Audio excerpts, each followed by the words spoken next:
Hello, Steve Arts 89. Well, I just did a video about how Henry Cavill's Voltron is not getting a theatrical release. It's going to go straight to Amazon for streaming. Now, I'm not sure if they ever actually said it was going to be a theatrical film, but people just assumed. I mean, it's Voltron; it needs the big screen.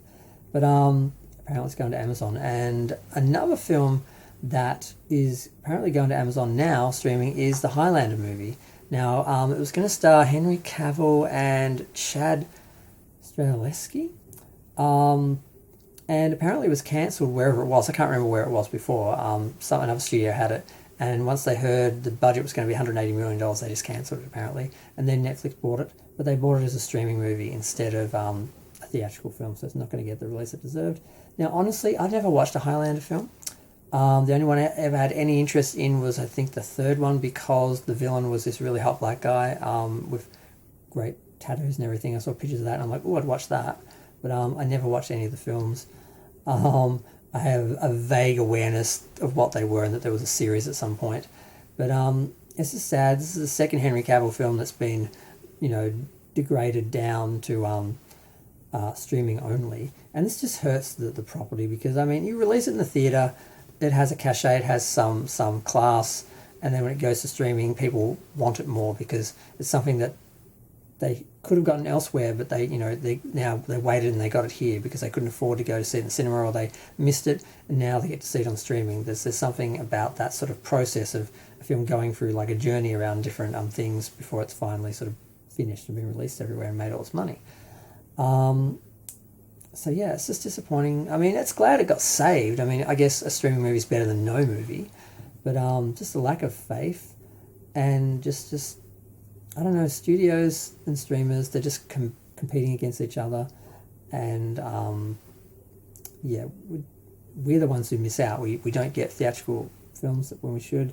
We don't get shows that we should. A lot of shows get cancelled just because they don't bring in new subscribers. It doesn't matter if they're subscribers, they're watching it every week. If it's not bringing in new ones, they just cancel it. Because they just, it's so stupid. They just make things to try and get new people to watch the show.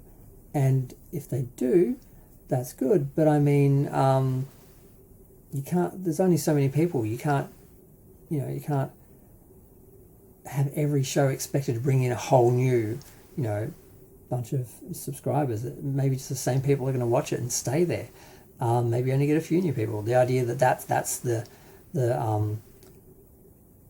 assessment of whether it has value, whether it brings in new streamers, and like I said, there's only so many, and there's only so many people who will stay in that. So it's just really unfair. They should be looking at, views. But the system's a mess. Streaming has kind of killed Hollywood because, when new product is just stacked next to old product and people just, scroll through like they can't tell or care the difference. You can have a $300 million film that's just been produced, and it's there for a week and people, go to the next thing. It's just, yeah. So I just had to talk about that for a minute because I thought it was a sad coincidence for Henry. And also just, a sign of how things are a mess at the moment. But I don't know. It's like all the streaming and the theatres and the studios, they're all competing against each other and trying to push each other out when they don't realise that each step on the journey that the film takes contributes and helps and builds the brand, builds the product and makes it something, more valuable. So yeah, they're just cannibalizing themselves and it's just sad. But I might name this video Cannibal Hollywood, destroys, new Highlander film or something, sends it straight to Amazon, I don't know. But I'm going to go. Bye.